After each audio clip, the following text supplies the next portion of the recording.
Welcome back to Movies TV Mag. You can follow me on Twitter at Movies TV Mag, on Instagram at Movies TV Mag 555, and on TikTok at Movies TV Mag XXX. And welcome, come in, sit down and relax, and welcome to Saturday's edition of the Movies TV Mag Daily. The Flash movie isn't really a comic book movie, says cinematographer. According to the film's cinematographer, The Flash shouldn't be looked at as just a comic book movie, but a visual and emotional journey.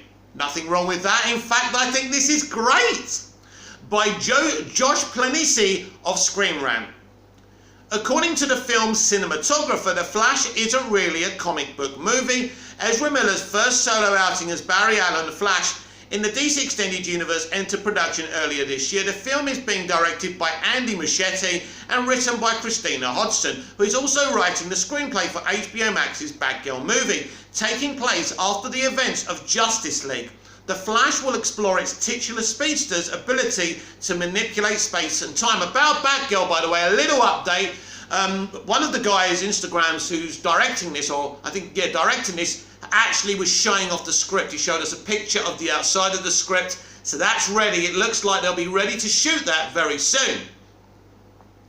Following Warner Brothers' abandonment of the Snyderverse, The Flash will presumably allude to the best aspects of both Zack Snyder's Justice League and the theatrical cut, in addition to further elaborating upon Speed Force. The film will star Kiersey Clements, Iris West. Star? They're doing it again! They're saying the female's the star! It's called The Flash! Stop it! You can't win, you nut jobs. Kiersey Clements as Iris West, and both Ben Affleck and Michael Keaton's Batman, which is made possible by Flash's ability to alter timelines or access the multiverse. Set photos have also revealed Sasha Calle as the Kryptonian cousin of Superman, Supergirl. In a recent interview with Collider, cinematographer Henry Braham spoke about his work on James Gunn's The Suicide Squad before being asked about The Flash. Like comments made about The Suicide Squad, Braham said The Flash should be looked at as more than merely a comic book movie. Read what he had to say below. The Flash is going great. I mean, it's a complex movie and it's a fantastic concept of bringing in the generations of these kind of comic books. Again, it's not really a comic book movie. It's not based in reality, but it's a much more kind of technically complex. I think all filmmakers are really keen that the technical complexity of the storytelling doesn't get in the way of just good quality filmmaking. Hopefully, I don't think it will ever come across as a superhero movie. It will come across as a movie, and that's what it is. I think that's the way these things need to go. We need to be making great films that happen to have superheroes who have truthful characters behind them, with all the character flaws that we find in humanity. Apart from the fact him saying it's not a comic book movie, the rest of it, I agree with him. 100% it sounds like this is going to be a technological feast, and it's going to be an emotional, compelling story with some gags as well. I can't wait to see it. I like mostly what he's saying here. As superhero movies continue to permeate popular culture and filmmaking, legends make claims like Marvel movies aren't cinema. A certain stigma has plagued the genre. It's certainly true that the average comic book movie is formulaic, predictable, and takes screen time away from worthier films. However, that you can't argue with that, by the way. Away from worthier films are. However, there are plenty of others, The Dark Knight, for example, that resemble the best of every genre, irrespective or because of the source material. Braham's comments are clearly addressing the unwarranted idea that a film based on a certain medium adheres to certain cliches. Braham went on to talk about The Flash's amazing cast, call Keaton a genius, and clarify that he's not interested in comic book movies. Look, mate, you're just a cinematographer. I mean, I like what you're saying mostly, but, you know, it's not... Why have they allowed this guy to say this? This is what I mean. Because what he's saying mainly is really good, But it's stupid. You're telling the audience that someone who is not interested in comic book movies is doing this. He's a really good cinematographer. I'm glad he's involved. He's one of the best in the business. But you talk too much, mate. That's the problem sometimes. And clarifies that he's not interested in comic book movies, but rather films that take the audience on a journey. That's what comic book movies and all movies do. And by the way, you know, Hollywood don't have to allow comic book movies to take screen time away from other art. We can have maybe a variety of everything. The Flash's scope and scale will be facilitated by its hero's powers. The blockbuster's visual effects supervisor is John DJ Desjardins, who also worked on Flash's climactic sequence in Snyder's Justice League. As with that scene in which Barry runs faster than the speed of light to save the world, the Flash's effects should enhance the emotional impact of its story.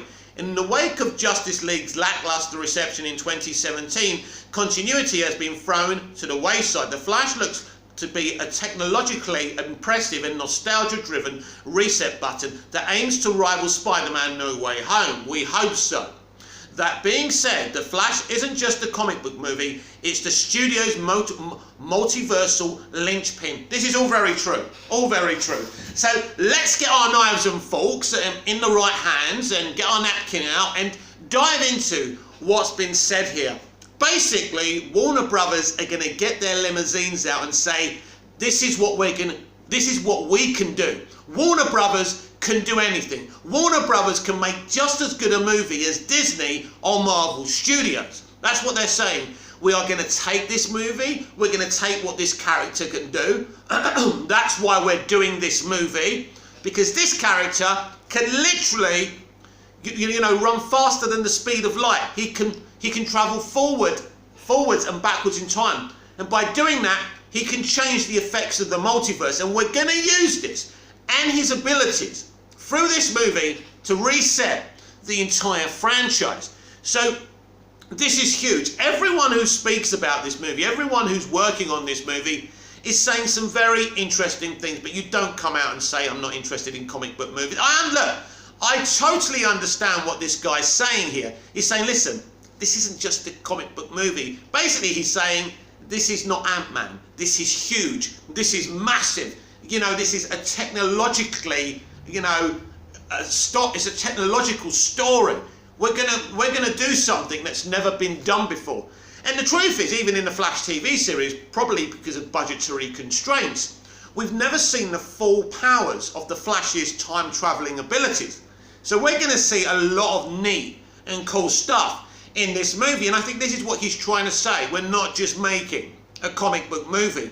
We are making something far beyond this. This is a very important movie if you're a DC fan, and of course he's crediting Michael Keaton's performance. Michael Keaton is a masterful actor, an iconic actor, and we're lucky to bring his Batman back in, and we're going to bring a lot of these iconic iterations of these DC characters in as well, which is extremely exciting. So it's great to hear that the cinematographer is one of the best cinematographers out there, that he's taking this seriously, and he's saying that this is not just a technological movie, but a technological feast, but actually this is about the characters, the emotions. That's what you want people making a movie to say. But you don't just want them to say it, you want them to mean it, right, and feel it. So it's clear we're getting a very special film here. And you know, you just don't know, do you? But I think the way they're talking about this film, this is Warner Brothers saying, right, you're slaughtering us DC fans every chance you get. This is what we can do. This is what we're going to do. We're going to change everything. And credit to Warner Brothers. Since the Snyder Cut, they've been announcing loads of projects. There's a little bit of a slate now. We'll get a bigger slate maybe for 2023 as well as 2024, by the way. So I'm really, really excited about the noises that people are making, you know, that are making this movie. And I think this is important because, you know, DC live action could be left in the shade by No Way Home. It's clear people are going to be talking about No Way Home for a very long time, and there's no guarantees No Way Home is going to be this amazing movie we want it to be and hope it to be. We don't know with movies, you know, BVS was a totally different movie, as much as I love it, than we thought it was going to be. Nobody thought BVS was going to be that movie. And so you never know with Spider-Man No Way Home, so people have to kind of get their expectations down. And The Flash, it's got a lot of expectancy. People are hyped for this movie, and despite what some Snyder fans say, people are hyped for DC Fandom. People will be watching DC Fandom on their devices and online, and asking questions and are sending questions to be asked by these creators. You know, it's very, very important. It's an exciting time to be a DC fan. Now, if you're a really die-hard Snyder fan, you're not going to be as excited as the rest of us. I'm a Snyder fan. I like his DC films, but it's important to understand that I love the whole, you know, the entirety of the DC universe. So I understand what this guy is saying, that we are making more than a comic book movie. This is going to be something incredibly special. And, you know, I agree with that. And there's so much about this film. Ironically, because everybody thinks we know so much about this film. Oh, this was leaked, that was leaked. The only stuff that's been leaked is the stuff we knew was going to happen in the movie anyway. We haven't seen anything of the other characters, the multiple DC characters we're going to see in this film. You don't know. I don't know. I mean, I get a lot of people telling me a lot of stuff about this movie, a lot of stuff. You'll be shocked at some of the characters I've been told are going to be in this movie. It is shocking. I'm telling you, it is shocking. Now, I don't know whether to believe it or not, but if all the leaks and kind of rumours are true, and I don't do videos about, because some of it is so far-fetched, it's so far-fetched it could actually be true. And some of the stuff I've learned is unbelievable, and I'm not ready to do a video about it yet. But I think after DC Fandom, I will reveal what's been told to me about the film. Then you lot can decide whether you believe the rumours, you believe the leaks. There's a lot of leaks out there. They reckon they've leaked the schedule for DC Fandom. But it's really funny. The stuff that's been leaked is the obvious stuff. You know, a Batman panel, Shazam. Shazam 2, Fury of the Gods, you know, films that we know are coming up, you know, Aquaman and the Lost Kingdom. So, yeah, that's just people just trying to be cheeky there, because we know there's going to be panels on these upcoming movies. Anyway, and that's exciting.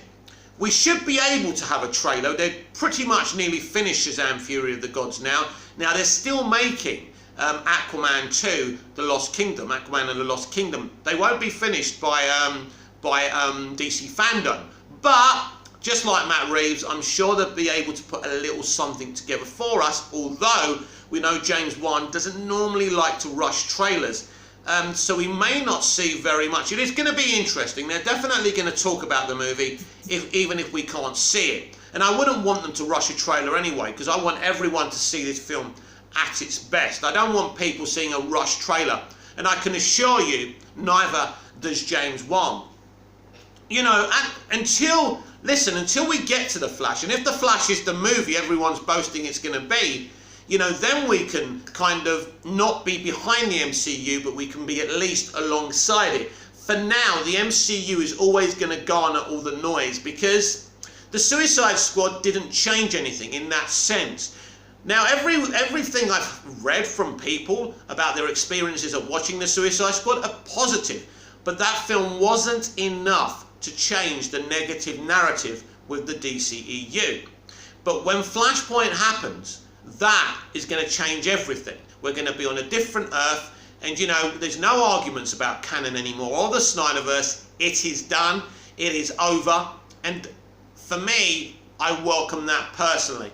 So, just to finish off talking about what the cinematographer said, I think mostly what he said was very, very positive. But maybe, mate, think about him in the future saying, I'm not interested in comic book movies. You're talking to a bunch of comic book fans. It doesn't send a good vibe out. This absolutely is a comic book movie. I can assure you that Andy Muschietti is a huge DC fan. He's put many a DC Easter egg in his films. I think, was it movie, or one of his movies, there was lots of DC Easter eggs in that. So he's a big DC fan, I assure you of that. So this guy's just a cinematographer. But most of what he said was very, very positive. When we walk in to see the Flash movie, Man of Steel, BVS, Suicide Squad, Wonder Woman, and the rest of them, Justice League, Snyder Cut, Birds of Prey, Wonder Woman 84, all of the films will be kind of canon, right? And just imagine this, when you walk out the cinema, everything will change. Your worldview of the DCEU will change. When you leave that cinema, all these characters will suddenly be on a new earth. Suddenly, everything will be different. Some things will still be part of the, still some of the things from Earth 1 will figure in the new world and some won't. I've sat here so many times wondering when I walk out after I've seen the Flash movie, although I'm trying already to apply for a test screening, although they haven't finished the movie yet, so we're a long way away from that. But if one is available to me, I will definitely be doing that. And probably wouldn't be able to watch it out here, but I'd have to get on a plane somewhere, which I'm quite willing to do. Anyway, when I walk out the cinema after seeing The Flash, I will be thinking about the new potential of the DC live action universe. It will no longer be set on that Earth anymore. That Earth is gone, finished. Some versions of these characters will still exist and be canonical, if you like, still be canon, and some won't be anymore. They won't exist. And I've repeated this many a times. It will be rebooted, but nothing will be forgotten and everything will be remembered. So that other Earth will be remembered, but it won't exist anymore. But also I think it's the Flash who probably is going to be the only one who can remember it, and whoever survives, whoever goes on this adventure with the Flash in the Flash movie, and from them the old DCEU will also remember it. So it's not going to be very confusing, it's going to be very easy the way they do it. But this is going to be a very exciting film because of what it's changing, that they're going to end up on another Earth. Change is hard, change is difficult. There's lots of people who still think that Earth 1 of the DCEU can be as popular as the MCU. Look, I've been involved in the industry for many, many years. I've seen a lot of things. I've never seen a situation in terms of the DCEU. A director running a franchise, I've never seen anything like it in my life. And not just any director, a director that sees filmmaking in a very different way to other people. He draws up the story, ignores the script, and just looks at pictures. Now, he's an artiste. He's a great visual storyteller, no question about that. But a man like that is going to cause problems for the studio. You can have a man like that.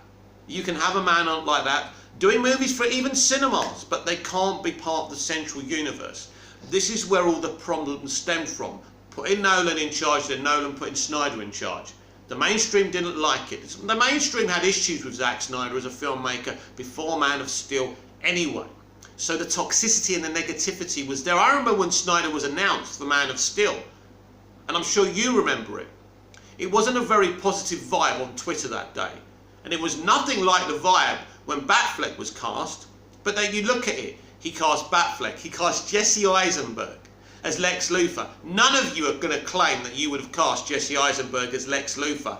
It goes against the grain. And that's what Snyder does, and he likes it, and he likes the reaction from people by going against the grain.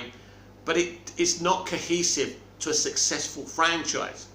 You're supposed to listen to your consumer and give them what you can have a vision.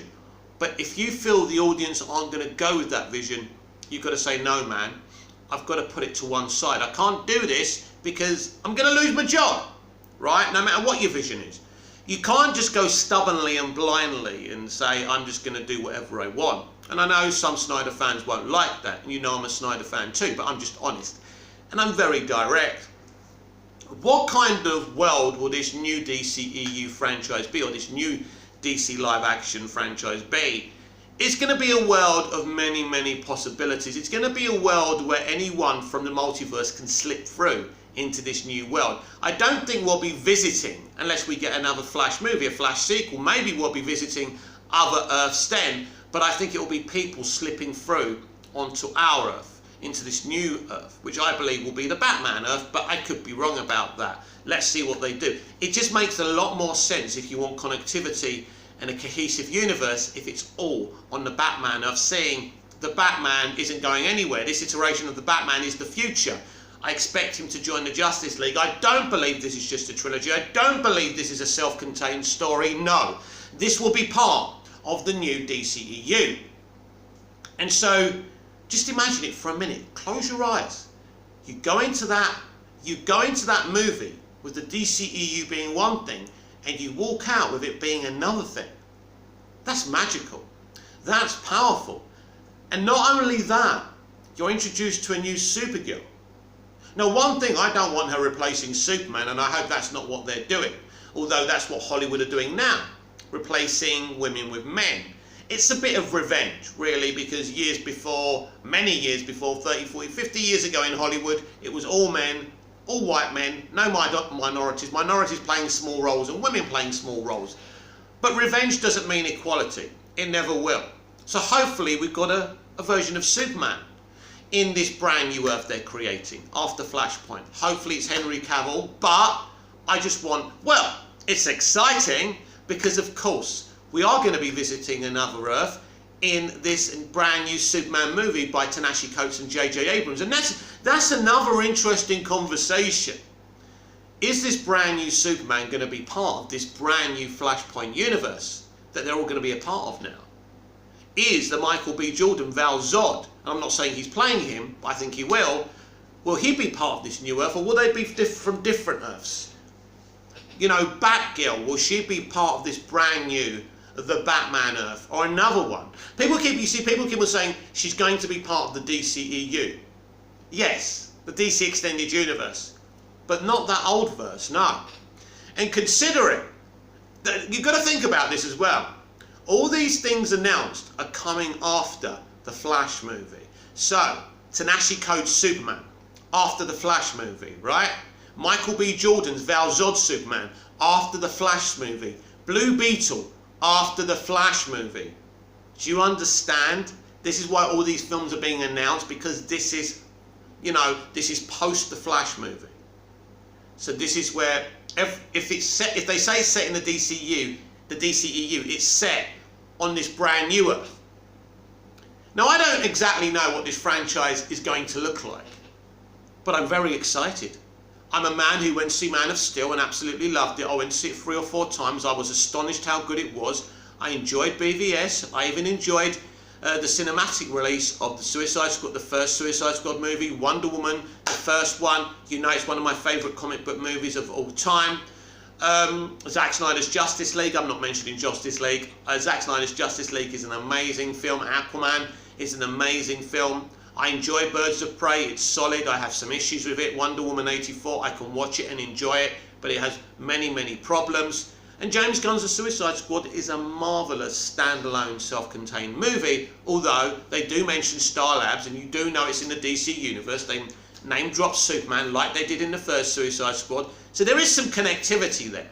So when people say the DCEU is a mess because we don't know what's canon, well, the only problem is Justice League and the Snyder Cut. Which one's canon?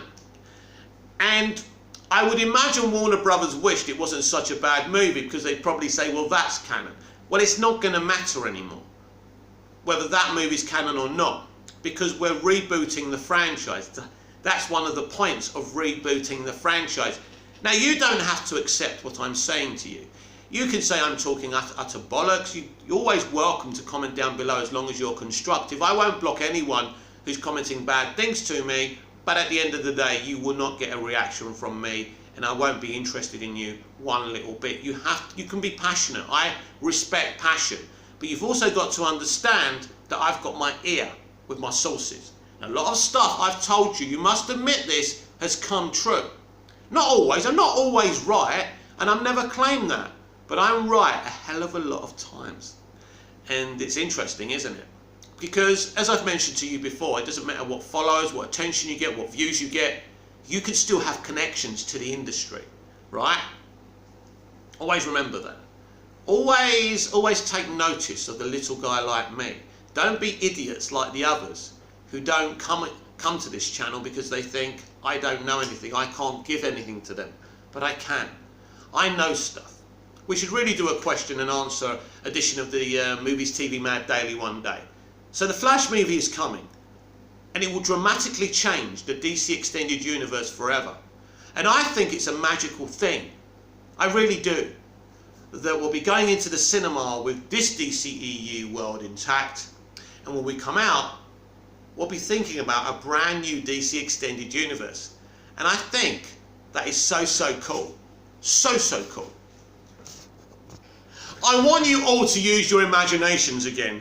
Imagine if Bruce Timm was put in charge of a DC Extended Universe in 2005 and the first movie was announced that was Bryan Singer's Superman Returns, then what's his name, Christopher Nolan's Batman Begins, and then Martin Campbell's Green Lantern. Imagine if these films were actually done well. Obviously Batman Begins and the Dark Knight trilogy is awesome, and I actually love Superman Returns, but just imagine with Bruce Timm then, we would have had these films done the right way, all of them, and they would have connected. And if you don't like that Christopher Nolan, you can't make these Batman movies. He would have brought someone else in. Nobody knows Batman better than Bruce Timm, by the way.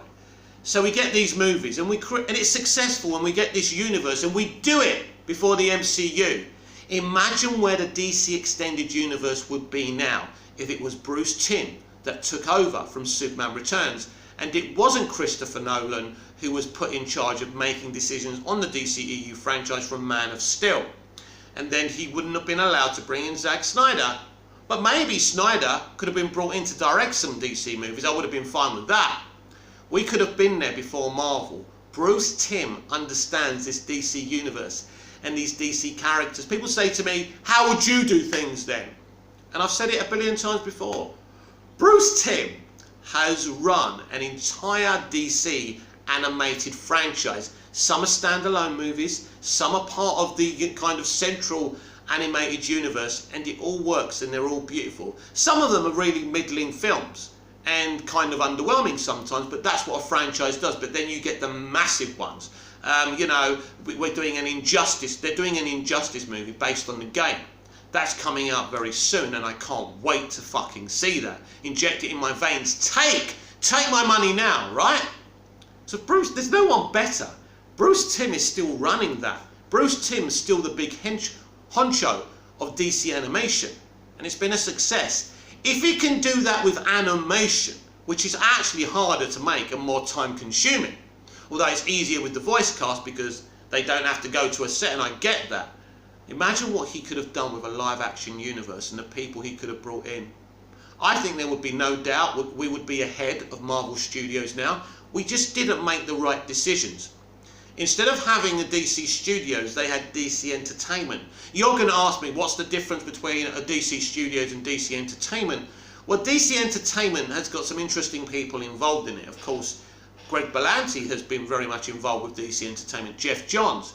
Now, it's clear as much as Geoff is a really clever man in terms of writing comic books. And I even think the Smallville episodes he wrote were awesome. And his Stargirl series is awesome.